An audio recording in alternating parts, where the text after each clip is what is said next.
bien, bonjour et bienvenue pour ce grand théma CEO de monde informatique dédié à la data. Et nous allons nous intéresser à l'apport de l'IA sur le MDM, le Master Data Management. Et pour en parler, j'ai le plaisir d'accueillir en plateau Abid Samali, qui est responsable de tout le domaine, le pôle Data IA pour Cognizant en France. Bonjour Abid. Bonjour Olivier. Alors, on connaît tous Cognizant de nom, mais est-ce que vous pouvez nous resituer l'activité du groupe et la dimension du groupe en quelques mots? Cognizant fait partie des top 10 des sociétés de services et de conseil dans le monde. On est coté aux États-Unis, notre siège social se trouve aux États-Unis, mais avec une présence à l'international sous quasiment les différentes lignes métiers connues. Alors, si on vient sur le sujet qui nous concerne, le MDM, Master Data Management, il y avait une époque où on disait voilà, il faut absolument faire ce type de démarche en amont. C'est une phase nécessaire pour bien faire un projet de big data, un projet de stratégie data. Est-ce que c'est toujours le cas? Est-ce que cette démarche MDM aujourd'hui, notamment avec les projets d'IA, on va sur des use cases assez faciles, est-ce qu'il faut toujours faire ce type de démarche aujourd'hui? Écoutez Olivier, plus l'entreprise est grande, plus elle aura besoin d'un MDM.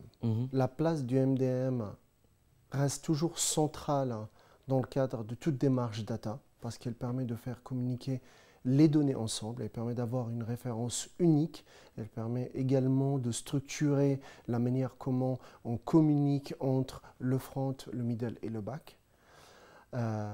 Cela étant dit, le MDM, comme tous les éléments, comme ce qui se passe autour de nous aujourd'hui, a besoin également d'intelligence qui pourrait être apportée par de l'IA. Alors, quelles sont les limites justement du MDM aujourd'hui qui nécessitent un apport de l'IA? Quelles sont les limites du modèle aujourd'hui?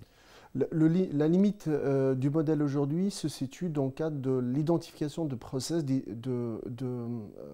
d'identification, même si je me répète, des références. Si je donne un exemple, des références produits, on a bien évidemment le référencement, avoir la bonne référence, la mettre dans la structure d'un MDM. Ça passe par une chaîne de validation entre les différents acteurs. D'accord ? Ça, c'est un aspect où l'IA pourrait apporter, on va dire, ce que j'appelle moi la consistency. Ça veut dire qu'on va contrôler les choses pour qu'il n'y ait pas des choses contradictoires au sein du MDM. Mais au-delà de ça, il y a des choses en fait dans la data que l'humain n'est pas capable de voir. Par exemple Par exemple, et là je vais m'appuyer sur un exemple concret en fait qu'on Cognizant a pu déployer. C'est un projet qui consiste à s'attarder sur la question suivante. Quel était l'impact de l'inflation sur la dépense énergétique? D'accord. Et dans ce cadre-là, il fallait se pencher sur plusieurs aspects. L'aspect dépenses, l'aspect quel type de dépenses, de quelle, on va dire, ligne business ces dépenses-là arrivent, que ce soit la partie détail, comme vous et moi, comme la partie corporate, entreprise, les sociétés, comme la partie institutionnelle. Et du coup, on s'est penché sur les différentes transactions qui reflètent les dépenses, on va dire, globales. Ce qui était à la fois intéressant et étonnant, c'est qu'en utilisant les références connues, on n'a pas pu identifier des liens, on va dire, entre les différentes dépenses. Mais en se posant la question et en laissant à l'IA la possibilité de découvrir elle-même les types de dépenses, en fait, on a réussi à sortir une nouvelle table de référence qui pourrait être identifiée dans un MDM, qui, elle, nous a permis de se focaliser sur les types de dépenses versus qui fait la dépense versus quel marché versus région. C'est-à-dire que l'IA voit ce que l'œil humain ne voit pas en fait? Alors, les algorithmes non supervisés, ils ont cette faculté-là. On sait que, je donne un exemple un peu qui sort un petit peu du cadre, mais qui va illustrer notre exemple. C'est par exemple la data quality. La data quality, ce fut un temps le mesurer un petit peu de manière un peu classique. Et puis au fil du temps, on s'est équipé d'outils un petit peu intelligents. Et un peu plus tard, ce qui est à peu près les 5 dernières années, aujourd'hui, l'algorithme non supervisé permet de voir des problèmes de qualité que vous et moi, on ne voit pas. Un exemple, quelqu'un qui fait ses courses assez régulièrement dans un magasin, mais son âge est inférieur à 16 ans. on sait très bien qu'il ne pourra pas avoir des cartes bancaires, mais il pourrait payer en liquide. Mais sauf que là, la transaction, c'est un paiement carte bancaire. Il n'a pas de compte. Et de fait, ce cas contradictoire, l'IA permet de le voir. Pour revenir à notre cas, en fait, ça nous a permis de structurer une nouvelle table de référence par rapport aux différentes dépenses, tout en restant concentré sur le lien entre l'inflation et la dépense énergétique. Le résultat de on va dire, de cette étude était très intéressant. Il s'est avéré qu'en fait, l'impact de l'inflation n'a pas impacté nos dépenses en énergie. Vous allez me dire non, moi j'ai vu, il y a une augmentation. Oui. En réalité, cette augmentation a été compensée par la baisse de consommation. Et ça, l'IA nous a permis de répondre à cette question. Le deuxième aspect, et c'est celui-là qui est très intéressant, c'est que cette nouvelle table de référence nous a permis d'identifier un cas d'usage qui pourrait être à l'origine d'un nouveau produit bancaire. Vous allez me dire, attendez, la banque fait du crédit, elle fait du conseil, elle fait du financement structuré, mais elle fait aussi chez nous des portables. Elle fait chez nous aussi la sécurité des maisons. Et pourquoi pas demain accompagner les différents acteurs, à la fois du point de vue financement, mais également leur apporter les prestataires nécessaires pour qu'ils puissent faire leur isolement. L'isolation en fait, de la maison. D'accord, en fait, c'est des aspects vertueux collatéraux. En fait, exactement. On a un besoin, on a une notification et puis on commence à trouver d'autres champs applicatifs. En fait. Exactement. Et là, en fait, on est en train de corréler en fait, trois aspects à la fois de la data et du métier. Les deux aspects de la data, ce sont le Master Data Management avec des tables de référence qui, elles, sont générées par l'IA pour pouvoir identifier des possibilités de voir d'autres produits, ce qu'on appelle les produits Beyond Bank. C'est-à-dire des nouveaux produits que la banque n'avait pas vus. Une évolution du métier. Quoi. Une évolution du métier. Cela étant dit, je ne sais pas si vous l'avez remarqué, en fait, j'avais expliqué au départ qu'aujourd'hui, l'MDM vit grâce à un process. Mais lorsque l'IA est à l'origine d'une nouvelle table de référence, la question se pose. Comment pourrons-nous faire pour que cette table de référence, demain, vit et continue à vivre au sein du MDM, que son utilisation soit aussi continuellement alimentée. Parce que si je prends par exemple les références par exemple les codes pays, les codes pays sont disponibles sur le site de l'ISO, on les récupère, voilà, on peut les utiliser. Mais là, c'est l'IA qui me génère quelque chose. Et du coup, plusieurs questions se posent autour de ça. Quel est le modèle de gouvernance qui pourrait accompagner ce nouveau modèle? Comment on pourrait interagir? Comment on pourrait enlever les biais d'interprétation? Comment le faire vivre dans le temps? Et surtout, quel est le potentiel de la combinaison de Master Data Management avec de l'IA?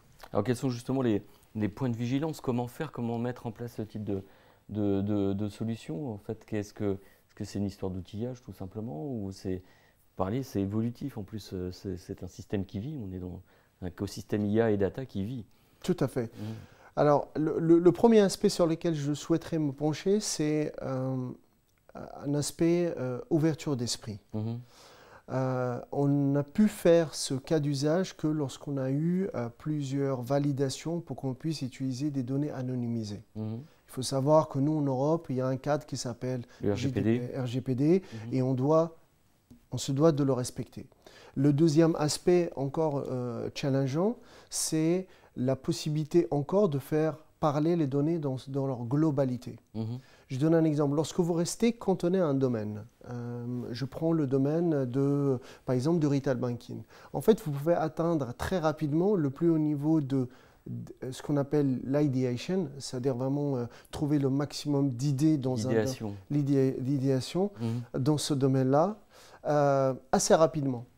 Mais en fait, pour moi, la vraie créativité se trouve lorsqu'on sort de ces silos, encore une fois, pour lesquels j'ai fait déjà référence dans le cadre d'une précédente vidéo, lorsqu'on sort de ces silos-là pour exploiter ces données-là. Ce cas-là aurait été possible que lorsqu'on a pu récupérer l'ensemble des transactions. Je rappelle juste un cadre en fait, dans lequel malheureusement ça n'a pas été possible. C'est une réglementation qui s'appelle Anacredit, qui est aussi une réglementation bancaire, avait donné la possibilité aux banques de partager leurs propres données. En fait, cette possibilité n'a pas été prise personne ne l'utilise aujourd'hui, à ma connaissance bien évidemment. Mais ces données-là sont présentes à la Banque Centrale Européenne. D'ailleurs, c'est la seule qui permet de faire du backtesting. Pour revenir à notre cas, je vois encore un autre aspect, c'est l'aspect challenger et faire confiance aussi à ce retour de l'IA. Parce qu'au départ, il y a eu un rejet, bien évidemment. Pourquoi? Parce que des tables de référence de ce type-là qui sont arrivées dans les NDM, il y en avait aussi pas mal, sur lesquels on aurait pu s'appuyer. Mais lorsqu'on avait comparé, on a fait ce qu'on appelle l'impact analysis, on a trouvé que la nouvelle référence générée par l'IA nous a permis d'identifier plusieurs cas d'usage qui n'étaient pas possibles dans le cadre des tables de référence actuelles. Est-ce qu'on pourrait faire cohabiter les deux? Ça restera une question ouverte. Comment on pourrait les faire cohabiter les deux? Ça aussi, c'est une question qui reste ouverte. Aujourd'hui, l'aspect pour moi qui reste le plus important, c'est comment gouverner ça dans le cadre d'une, on va dire, d'un continuous improvement. Ouais, on est vraiment de la continuité, en fait, aussi dans un cycle vivant, je dirais. C'est qu'il faut aussi avoir les feedbacks des utilisateurs, des métiers, de manière un peu, alors je ne sais pas si ça peut se dire, mais de challenger l'IA et de la faire travailler et retravailler. En fait, on est dans un cercle de continuous delivery ou de continuous de continuité applicative. Pardon. Exactement. C'est un peu l'idée. En fait, là, ce que vous nous parliez là, sur la consommation énergétique, on est sur du cas concret. C'est-à-dire que c'est des choses qui ont été mises en place dans le secteur financier, par exemple. Alors, oui, ça a été mis en place. C'est un cas sur lequel on a travaillé l'année dernière et un petit peu cette année, qui a généré 2 résultats concrets et un autre résultat où là, il faut attendre un petit peu parce que mettre en place un nouveau produit, ça prend du temps. Parce qu'il n'est pas tout simplement histoire d'avoir l'idée, c'est aussi la réglementation associée à ça. Et aussi, il faut aussi savoir s'accompagner du bon partenaire. Mais les premiers, on va dire, livrables, tangibles autour de ça, c'est que, en fait, il y a un rapport qui a été publié dans lequel on avait partagé ces informations-là. Ça a même challengé les données de l'INSEE, par exemple.